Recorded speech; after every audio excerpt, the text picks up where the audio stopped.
ओम शांति। ये संपूर्ण सृष्टि चक्र सत्संग और कुसंग का एक विशाल नाटक है। जब बाबा का संग आत्मा को मिलता है तो ईश्वरीय संग के रंग से आत्मा शक्तिशाली बन जाती है, इतनी कि 2 युगों तक आत्मा को किसी आधार की ज़रूरत नहीं होती। पर जब रावण का कुसंग मिलता है तो आत्मा निर्बल बन जाती है, निर्गुण बन जाती है, शक्तिहीन बन जाती है। इसलिए बाबा जब आते हैं तो सबसे पहले हमें सच्चा संग क्या होता है उसका महत्व बताते हैं, और कुसंग से कैसे हमें परहेज रखनी है वो विधियां भी सिखाते हैं। आज की मुरली भी हमें सत्संग की राह पर आगे बढ़ा रही है। सुनते हैं बाबा के मधुर महावाक्य। आज है 12 फरवरी 2025। बाबा के मधुर महावाक्य हैं, मीठे बच्चे तुम बहुत बड़े जौहरी हो, तुम्हें अविनाशी ज्ञान रत्नों रूपी जवाहरात देकर सबको साहूकार बनाना है। प्रश्न है, अपने जीवन को हीरे जैसा बनाने के लिए किस बात की बहुत बहुत संभाल चाहिए? उत्तर है संग की। बच्चों को संग उनका करना चाहिए जो अच्छा बरसते हैं, यानी जो ज़्यादा सेवा करते हैं। जो बरसते नहीं उनका संग रखने से फायदा ही क्या? संग का दोष बहुत लगता है। कोई किसके संग से हीरे जैसा बन जाते हैं, कोई फिर किसके संग से ठिक्कर बन जाते हैं। जो ज्ञानवान होंगे वह आप समान जरूर बनाएंगे, संग से अपनी संभाल रखेंगे। तो हम सबको भी क्या बनना है? ज्ञानवान। तो उसके लिए संग का बहुत संभाल रखनी है। ओम शांति। मीठे मीठे रूहानी बच्चों को सारी सृष्टि, सारा ड्रामा अच्छी रीति बुद्धि में याद है। कंट्रास्ट भी बुद्धि में है। यह सारा बुद्धि में पक्का रहना चाहिए कि सतयुग में सब श्रेष्ठाचारी, निर्विकारी, पावन, सॉल्वेंट थे। कंट्रास्ट संगम युग पर बहुत ही ज़बरदस्त कंट्रास्ट आत्मा कर सकती है। कलयुग में आत्माएं कैसी हैं और सतयुग में कैसी होंगी। तो बाबा कहते हैं अभी तो दुनिया भ्रष्टाचारी, विकारी, पतित, इंसॉल्वेंट है। तो एक कंट्रास्ट हो गया ना। अभी तुम बच्चे संगम युग पर हो, तुम उस पार सतयुग की तरफ जा रहे हो। जिसे नदी और सागर का जहां मेल होता है उनको संगम कहते हैं। एक तरफ मीठा पानी, एक तरफ खारा पानी होता है। अब यह भी है संगम। तुम जानते हो बरोबर सतयुग में लक्ष्मी नारायण का राज्य था, फिर ऐसे चक्र फिरा।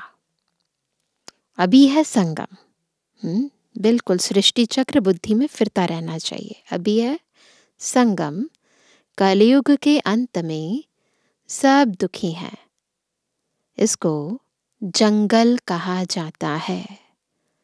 सतयुग को बगीचा कहा जाता। अभी तुम कांटों से फूल बन रहे हो। तो नदी और सागर का संगम भी है। फिर यहाँ पर एक तरफ है कांटों का जंगल, दूसरी तरफ है फूलों का बगीचा। तो ये भी कंट्रास्ट है। यह स्मृति तुम बच्चों को होनी चाहिए। हम बेहद के बाप से वर्षा ले रहे हैं, यह बुद्धि में याद रखना है। 84 जन्मों की कहानी तो बिल्कुल कॉमन है। समझते हो, अब 84 जन्म पूरे हुए। तुम्हारी बुद्धि में तरावट है कि हम अभी सतयुगी बगीचे में जा रहे हैं। बुद्धि में आ रहा है ना। अब हमारा जन्म इस मृत्यु लोक में नहीं होगा, हमारा जन्म होगा अमर लोक में। शिव बाबा को अमरनाथ भी कहते हैं। वह हमको अमर कहानी सुना रहे हैं। सुन रहे हैं सभी अमर कहानी ना। तो ये अमरनाथ द्वारा प्रदत्त ये अमर कथा भी है, तीजरी की कथा भी है और सत्यनारायण की कथा भी है।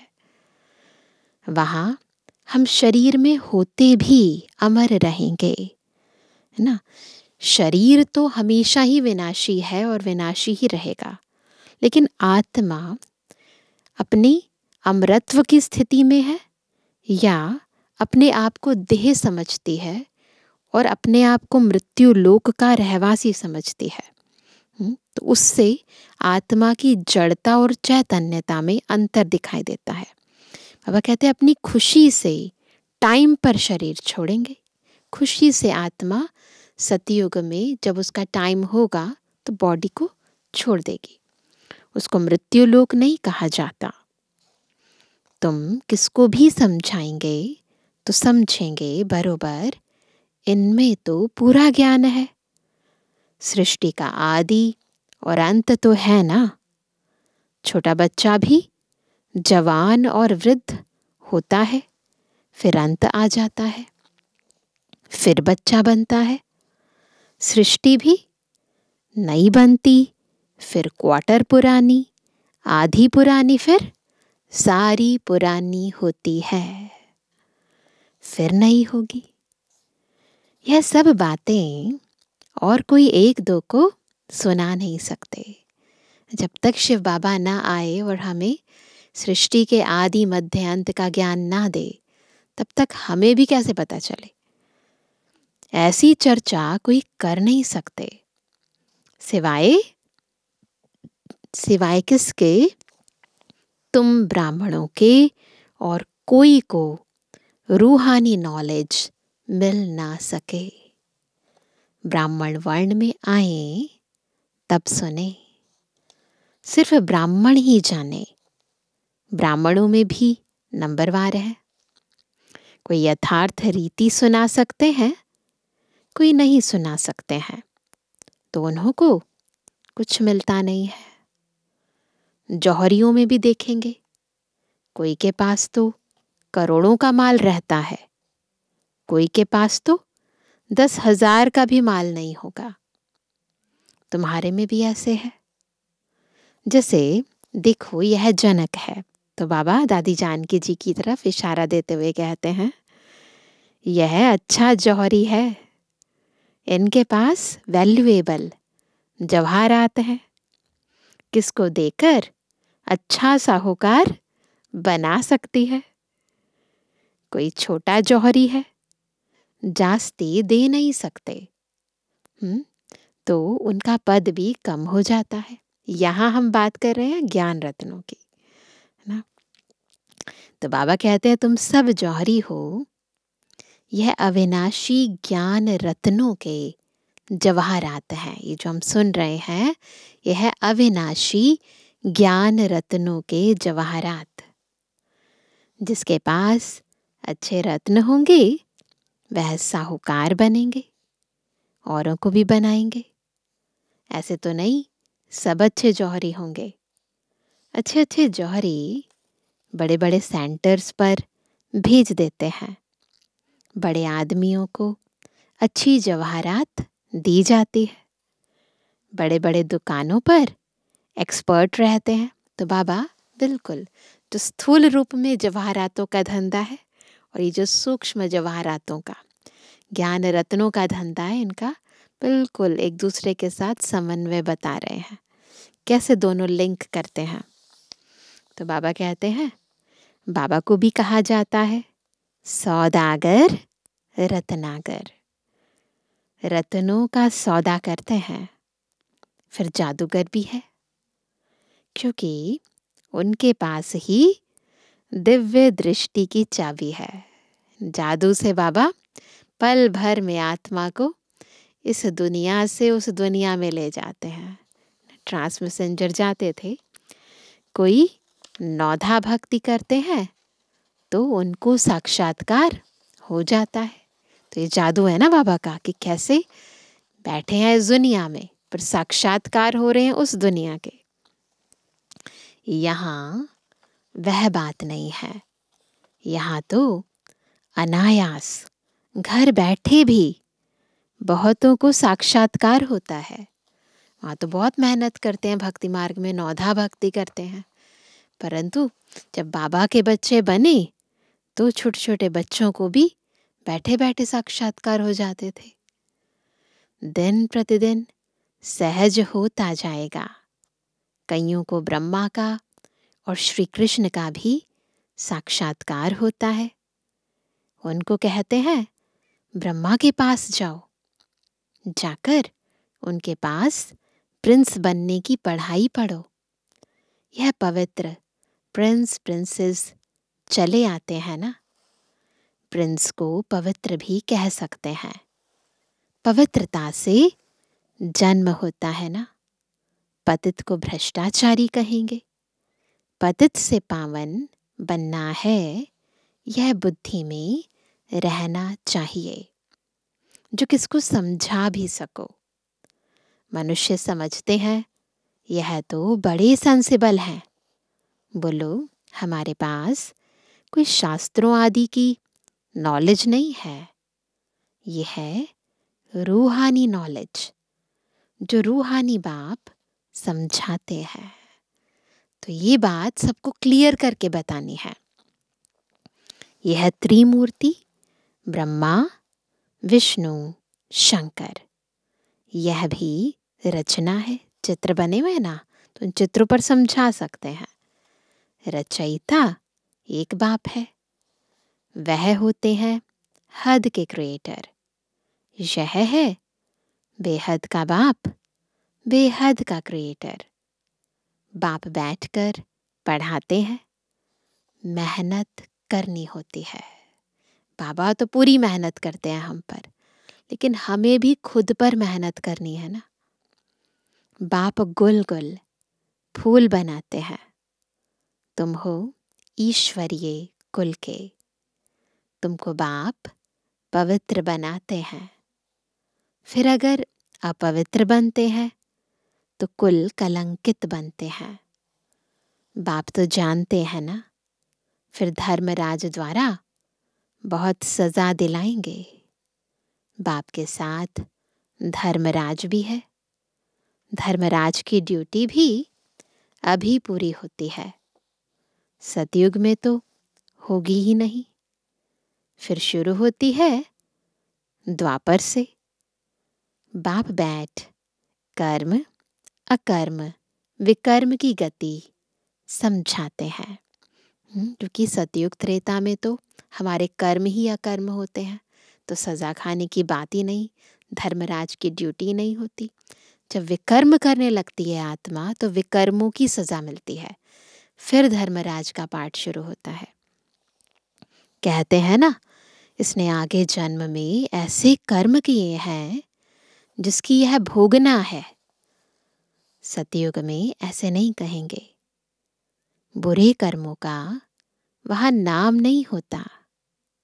यहाँ तो बुरे अच्छे दोनों हैं, सुख दुख दोनों है, परंतु सुख बहुत थोड़ा है। वहां फिर दुख का नाम नहीं। सतयुग में दुख कहाँ से आया? तुम बाप से नई दुनिया का वर्षा लेते हो। बाप है ही दुख हरता सुख करता।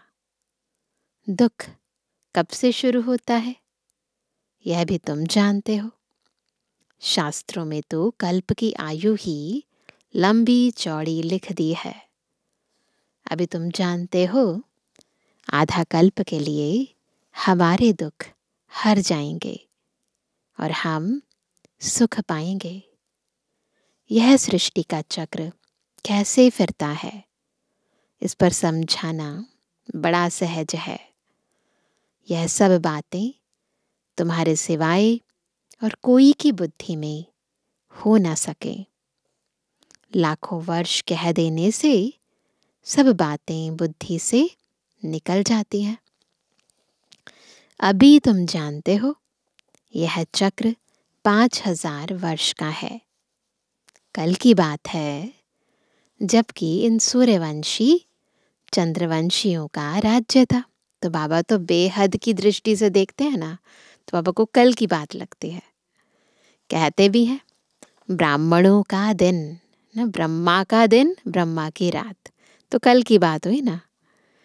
ऐसे नहीं शिव बाबा का दिन कहेंगे, ब्राह्मणों का दिन, फिर ब्राह्मणों की रात।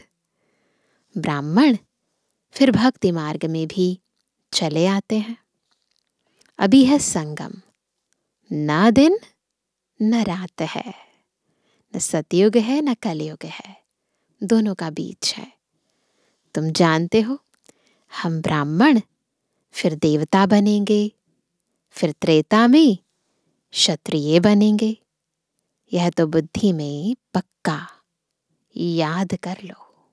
चक्र ना बिल्कुल फिट हो जाना चाहिए बुद्धि में, बिल्कुल घूमते रहना चाहिए। इन बातों को और कोई नहीं जानते हैं। वह तो कहेंगे शास्त्रों में इतनी आयु लिखी है, तुमने फिर यह हिसाब कहाँ से लाया है?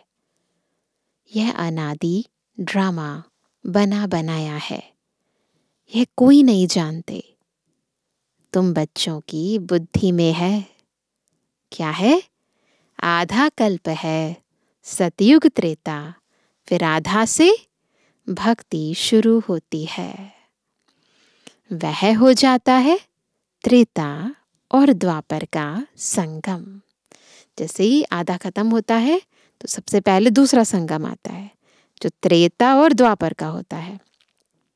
द्वापर में भी यह शास्त्र आदि आहिस्ते आहिस्ते बनते हैं। ऐसे नहीं द्वापर शुरू हुआ और बन गए, नहीं। भक्ति मार्ग की सामग्री बड़ी लंबी चौड़ी है। जैसे झाड़ कितना लंबा चौड़ा है, इसका बीज है बाबा, बीज इतना छोटा, और झाड़ देखो इतना बड़ा वृक्ष होता है ना। यह उल्टा झाड़ है, जो बीज शिव बाबा ऊपर है। पहले पहले आदि सनातन देवी देवता धर्म है। यह बातें जो बाप सुनाते हैं यह है बिल्कुल नई। इस देवी देवता धर्म के स्थापक को कोई नहीं जानते। श्री कृष्ण तो बच्चा है, ज्ञान सुनाने वाला है बाप। तो बाप को उड़ाए बच्चे का नाम डाल दिया है। श्री कृष्ण के ही चरित्र आदि बैठ दिखाए हैं। चरित्र है शिव बाबा के, पर दिखाए हैं श्री कृष्ण के। बाप कहते हैं लीला कोई श्री कृष्ण ने श्री कृष्ण की नहीं है।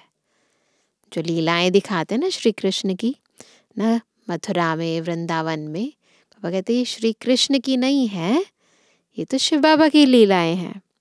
तो लीला कोई श्री कृष्ण की नहीं है। गाते भी हैं हे प्रभु तेरी लीला अपरम अपार है। तो किसकी लीला अपरम अपार है?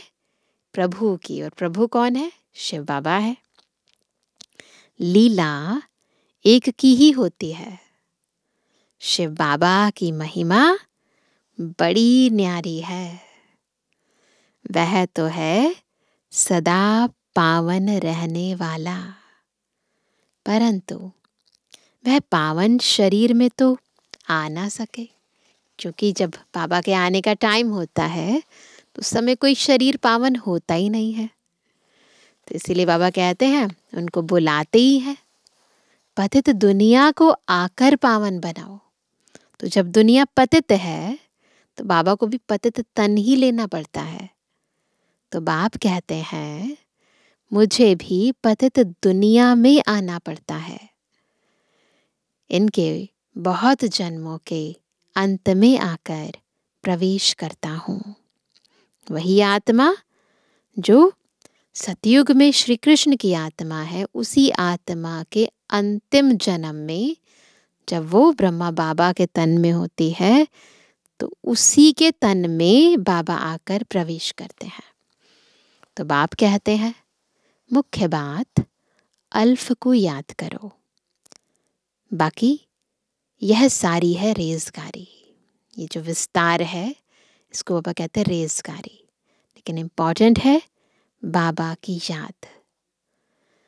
वह सब तो धारण कर ना सके, जो धारण कर सकते हैं उन्हों को समझाता हूँ। बाकी तो कह देता हूँ मन मना भव। नंबरवार बुद्धि तो होती है ना। बादल कोई तो खूब बरसते हैं, कोई थोड़ा बरस कर चले जाते हैं। अब बाबा बच्चों की तुलना बादलों से करते हैं। तो कुछ बादल यानी कुछ आत्माएं बहुत अच्छी सेवा करती हैं, अनेकों को ज्ञान सुनाती हैं, और कोई थोड़ा सुनाती है। तुम भी बादल हो ना। कोई तो बिल्कुल बरसते ही नहीं है, ज्ञान को खींचने की ताकत नहीं है। मम्मा बाबा अच्छे बादल है ना। बच्चों को संग उनका करना चाहिए जो अच्छा बरसते हैं। जो बरसते ही नहीं, उनसे संग रखने से क्या होगा? संग का दोष भी बहुत लगता है। कोई तो किसके संग से हीरे जैसा बन जाते हैं, कोई फिर किसके संग से ठिक्कर बन जाते हैं। इसलिए हमेशा संग की बहुत संभाल करनी है। पीठ पकड़नी चाहिए अच्छे की। जो ज्ञानवान होगा वह आप समान फूल बनाएगा।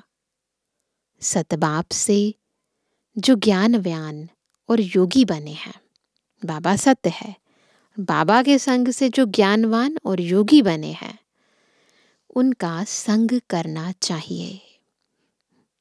ऐसे नहीं समझना है कि हम फलाने का पूंछ पकड़कर पार हो जाएंगे। जैसे भक्ति मार्ग में कहते हैं ना कि आपकी पूंछ पकड़कर हम पार हो जाएंगे। वो कहते हैं ऐसे पार नहीं होंगे। अच्छा संग करो, फिर उस अच्छे संग के प्रभाव से अच्छी सेवा करो। ऐसे बहुत कहते हैं, परंतु यहाँ तो वह बात नहीं है। स्टूडेंट किसकी पूंछ पकड़ने से पास हो जाएंगे क्या?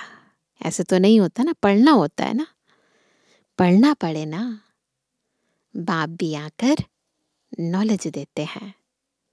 इस समय वह जानते हैं हमको ज्ञान देना है। भक्ति मार्ग में उनकी बुद्धि में यह बातें नहीं रहती कि हमको जाकर ज्ञान देना है। यह सब ड्रामा में नोंद है। बाबा कुछ करते नहीं है। ड्रामा में दिव्य दृष्टि मिलने का पाठ है तो साक्षात्कार हो जाता है। बाप कहते हैं ऐसे नहीं कि मैं बैठ साक्षात्कार कराता हूँ। यह ड्रामा में नोंद है। अगर कोई देवी का साक्षात्कार करना चाहते हैं, देवी तो नहीं कराएगी ना। कहते हैं हे भगवान हमको साक्षात्कार कराओ, तो करनी है देवी की दर्शन या देवी का दर्शन, परंतु याद करेंगे शिव बाबा को। तो भगवान को कहते हैं कि मुझे इसका साक्षात्कार कराओ, तो कराने वाला शिव बाबा है। भले सामने जो साक्षात्कार हो रहा है वो देवी का है। तो बाबा कहते हैं कि देवी नहीं करा सकती, साक्षात्कार कराएगा केवल एक शिव बाबा, क्योंकि साक्षात्कार कराने की जो चाबी है वो केवल बाबा के पास है। तो बाबा कहते हैं, बाप कहते हैं ड्रामा में नोंद होगी तो हो जाएगा। मैं भी ड्रामा में बांधा हुआ हूँ। अब इसमें भी ये बात है कि बाबा साक्षात्कार करा तो सकते हैं, लेकिन किनको कराएंगे? जिनका ड्रामा में पार्ट है। तो बाबा ड्रामा में भी बंधे हुए हैं। बाबा कहते हैं, मैं इस सृष्टि में आया हुआ हूँ, इनके मुख से मैं बोल रहा हूँ, इनकी आंखों से तुमको देख रहा हूँ। अगर यह शरीर ना हो तो देख कैसे सकूंगा? तो अब बाबा ब्रह्मा बाबा का महत्व बता रहे हैं। पतित दुनिया में ही मुझे आना पड़ता है, स्वर्ग में तो मुझे बुलाते ही नहीं हैं। मुझे बुलाते ही संगम पर हैं। जब संगम युग पर आकर शरीर लेता हूँ तभी देखता हूँ। निराकार रूप में तो कुछ देख नहीं सकता हूँ। ऑर्गन्स बगैर आत्मा कुछ भी कर ना सके। कर्मेंद्रियों के साथ ही कर्म क्षेत्र पर कुछ कर सकती है आत्मा, नहीं तो कैसे करेगी? बाबा कहते हैं, मैं देख कैसे सकता, चुरपुर कैसे कर सकता बगैर शरीर के? यह तो अंधश्रद्धा है जो कहते हैं ईश्वर सब कुछ देखता है, सब कुछ वह करते हैं। देखेगा फिर कैसे? कैसे देखेगा? आंखें तो है नहीं। जब ऑर्गन्स मिले तब देखे ना। बाप कहते हैं, अच्छा व बुरा काम ड्रामा अनुसार हर एक करते हैं, नोंद है। मैं थोड़ी इतने करोड़ों मनुष्यों का बैठ हिसाब रखूंगा। मुझे शरीर है तब सब कुछ करता हूँ। करन करावनहार भी तब कहते हैं, नहीं तो कह ना सके। बाबा पूरे कल्प में एक बार आकर ब्रह्मा रथ से करन करावनहार बनकर कर्म कराते हैं। तो बाबा कहते हैं, नहीं तो फिर बाबा का ये टाइटल सिद्ध नहीं हो सकता। मैं जब इसमें आऊं तब आकर पावन बनाऊं। ऊपर में आत्मा क्या करेगी? शरीर से ही पाठ बजाएगी ना। मैं भी यहाँ आकर पाठ बजाता हूँ। तो बाबा डायरेक्टर तो है ही, पर एक्टर भी है। सतयुग में मेरा पाठ है नहीं। पाठ बगैर कोई कुछ कर ना सके। शरीर बगैर आत्मा कुछ कर नहीं सकती। आत्मा को बुलाया जाता है, वह भी शरीर में आकर बोलेगी ना। कई लोग बुलाते हैं ना आत्मा को, तो वो भी बॉडी में आकर बोलेगी ना। बिना बॉडी के तो आत्मा भी बोल नहीं सकती। ऑर्गन्स बगैर कुछ कर ना सके। यह है डिटेल की समझानी। मुख्य बात तो कहा जाता है, बाप और वर्षे को याद करो। बेहद का बाप इतना बड़ा है, उनसे वर्षा कब मिलता होगा यह कोई जानते नहीं। कहते हैं आकर दुख हरो, सुख दो, परंतु कब? है ना। इतने सारे टाइटल है बाबा के, परंतु वो टाइटल्स, उन टाइटल्स को सिद्ध करने के लिए बाबा को संगम युग पर इस सृष्टि पर आना पड़ता है। कांटों को फूल बनाना पड़ता है, दुखियों को सुख देना पड़ता है, पतितों को पावन बनाना पड़ता है, तब वो टाइटल सिद्ध होते हैं। परंतु कब, यह किसको पता नहीं है। तुम बच्चे अभी नई बातें सुन रहे हो। तुम जानते हो हम अमर बन रहे हैं। सतयुग में क्या बनेंगे? अमर। अमर लोक है ना वो, वहां मृत्यु की बात ही नहीं है। आत्मा स्वेच्छा से सब कुछ करती है। अमर लोक में जा रहे हैं। तुम अमर लोक में कितना बार गए हो? याद आता है कितनी बार गए हैं? अनेक बार। इसका कभी अंत नहीं होता। पता नहीं ड्रामा में अनगिनत बार आत्मा ऐसे ही संगम युग पर पढ़कर फिर सतयुग में गई है। बहुत कहते हैं क्या मोक्ष नहीं मिल सकता, हम चाहते हैं जन्म मरण के चक्कर से छूट जाए। तो बोलो नहीं, यह अनादि अविनाशी ड्रामा है, यह कभी विनाश नहीं हो सकता है।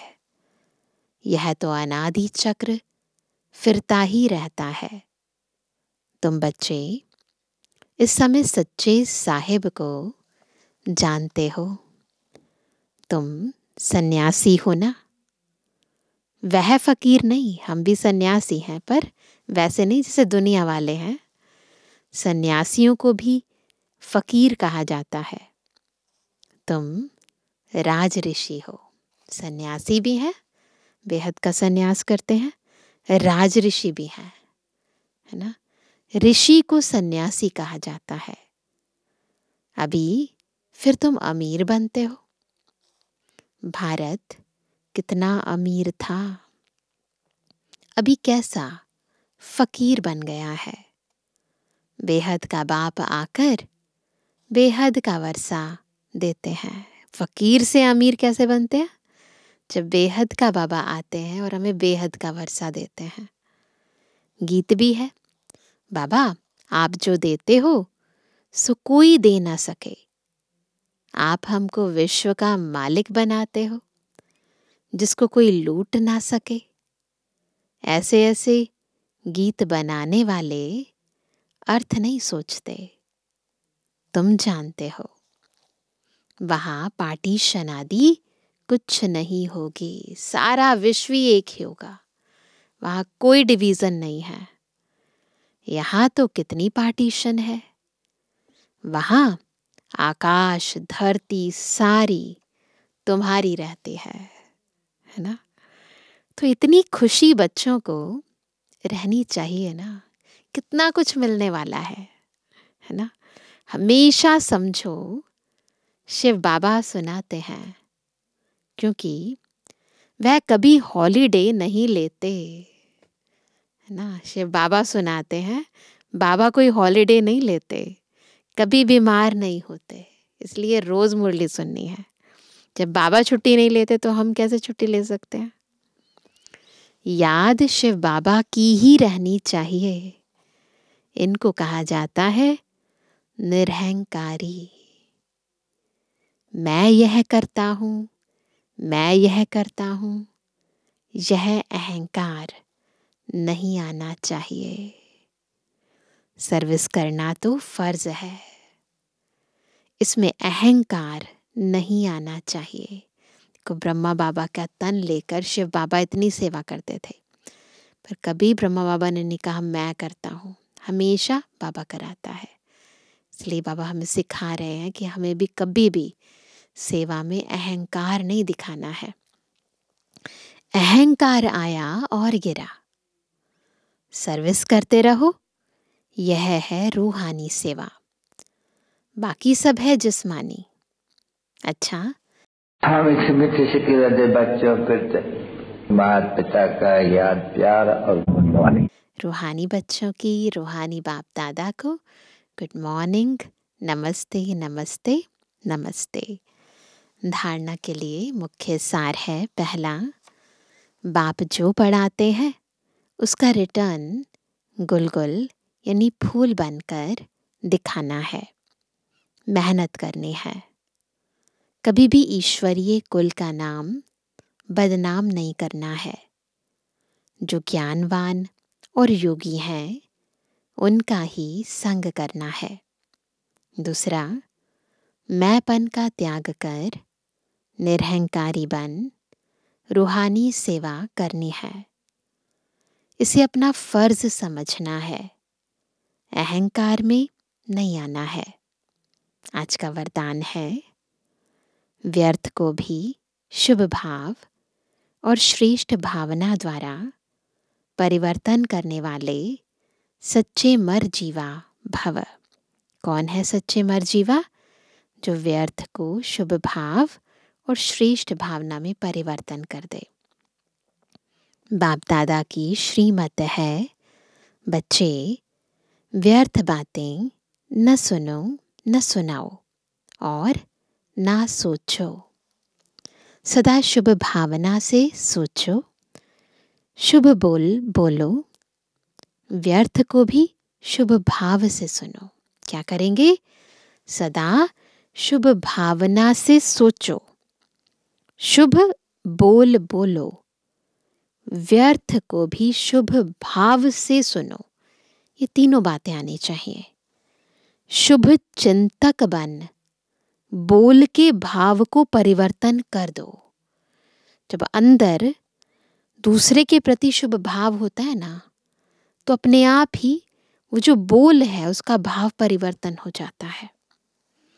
सदा भाव और भावना श्रेष्ठ रखो, स्वयं को परिवर्तन करो, न कि अन्य के परिवर्तन का सोचो। स्वयं का परिवर्तन ही अन्य का परिवर्तन है। इसमें पहले मैं, इस मर्जीवा बनने में ही मजा है। यहां पर क्या करना है? अपने अहम का त्याग करना पड़ता है। इसमें पहले मैं, परिवर्तन में पहले मैं। तो बाबा कहते इस मर्जीवा बनने में ही मजा है। इसी को ही महाबली कहा जाता है। इसमें खुशी से मरो, यह मरना ही जीना है। यही सच्चा जियदान है। तो इसलिए सदा सभी के प्रति शुभ भावना रखो, व्यर्थ को भी शुभ भाव में बदल दो, बोल में भी शुभ भाव दिखाई दे। तो बिल्कुल जैसे अपने अंदर ये जो अहम है और इसके अनेक वंश हैं, इसको खत्म कर दो, मर्जीवा बन जाओ, तभी हम विश्व परिवर्तन कर सकेंगे। स्लोगन है, संकल्पों की एकाग्रता श्रेष्ठ परिवर्तन में फास्ट गति ले आती है। तो यदि चाहते हैं परिवर्तन की गति श्रेष्ठ हो, तीव्र हो, तो उसके लिए संकल्पों की एकाग्रता होनी जरूरी है। अभी सुनते हैं आज का व्यक्ति इशारा। एकांत प्रिय बनो, एकता और एकाग्रता को अपनाओ। संगठन की शक्ति जो चाहे वह कर सकती है। संगठन की निशानी का यादगार है 5 पांडव। एकता की शक्ति हाँ जी हाँ जी, विचार दिया, फिर एकता के बंधन में बंध गए। यही एकता सफलता का साधन है। बस जो भी है हाँ जी करो। आपको नहीं पसंद आता अपना विचार दो, परंतु फिर विचार देने के बाद फिर एकता के ही बंधन में बंधना है। जैसे जब चाहे बालक और जब चाहे मालिक की स्थिति में आ जाओ। अच्छा, ओम शांति।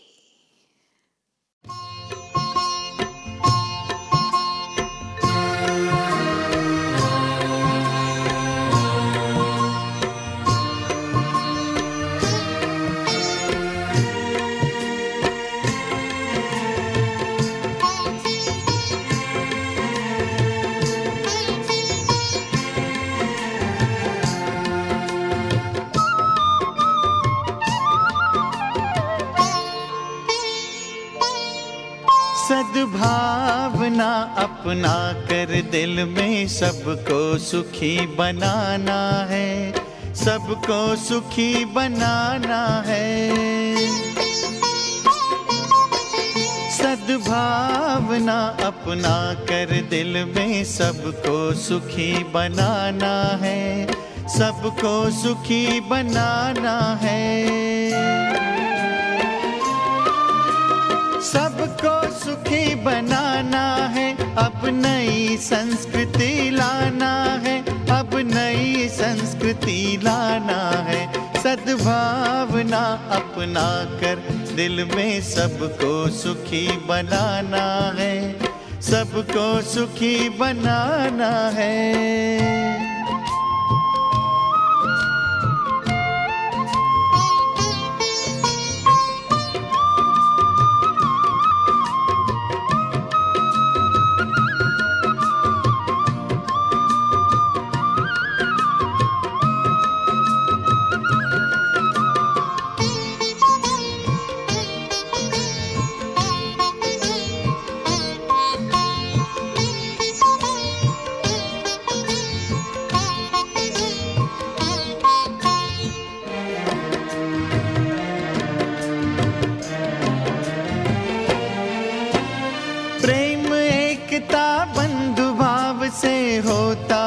सुंदर संसार होता है, सुंदर संसार। करुणा दया उदारता ये परम पिता का है उपहार, परम पिता का है उपहार। सब में परस्पर स्नेह बढ़े, अब ऐसी रीत निभाना है, अब ऐसी रीत निभाना है। सद्भावना अपना कर दिल में सबको सुखी बनाना है, सबको सुखी बनाना है। सद्भावना अपना कर दिल में सबको सुखी बनाना है, सबको सुखी बनाना है।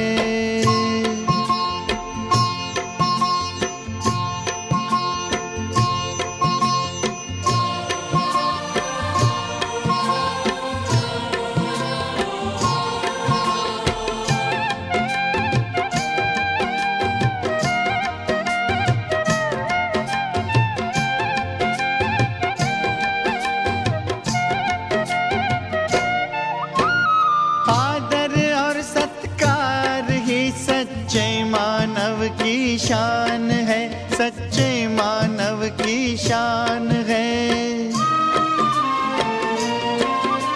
क्षमाशील बन शांति देना जीवन की मुस्कान है, जीवन की मुस्कान है। राग द्वेष से रहित जगत अब हमको यहाँ बनाना है, अब हमको यहाँ बनाना है। सद्भावना अपना कर दिल में सबको सुखी बनाना है, सबको सुखी बनाना है। सद्भावना अपना कर दिल में सबको सुखी बनाना है, सबको सुखी बनाना है।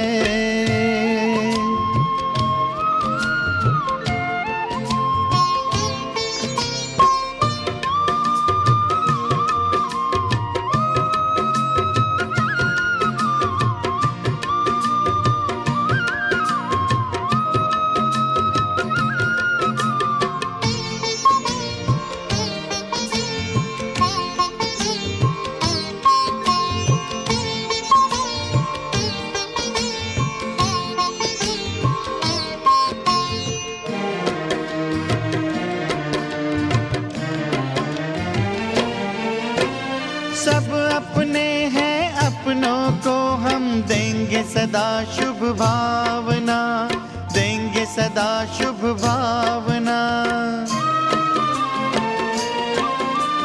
आओ करें हम सभी के लिए पल पल मंगल कामना, पल पल मंगल कामना। शिव पिता का शुभ संदेशा जन जन को पहुँचाना है, जन जन को पहुँचाना है। सद्भावना अपना कर दिल में सबको सुखी बनाना है, सबको सुखी बनाना है। सद्भावना अपना कर दिल में सबको सुखी बनाना है, सबको सुखी बनाना है। सबको सुखी बनाना है, अब नई संस्कृति लाना है, अब नई संस्कृति लाना है।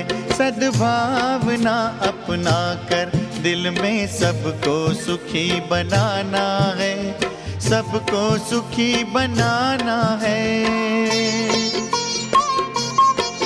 सद्भावना अपना कर दिल में सबको सुखी बनाना है, सबको सुखी बनाना है।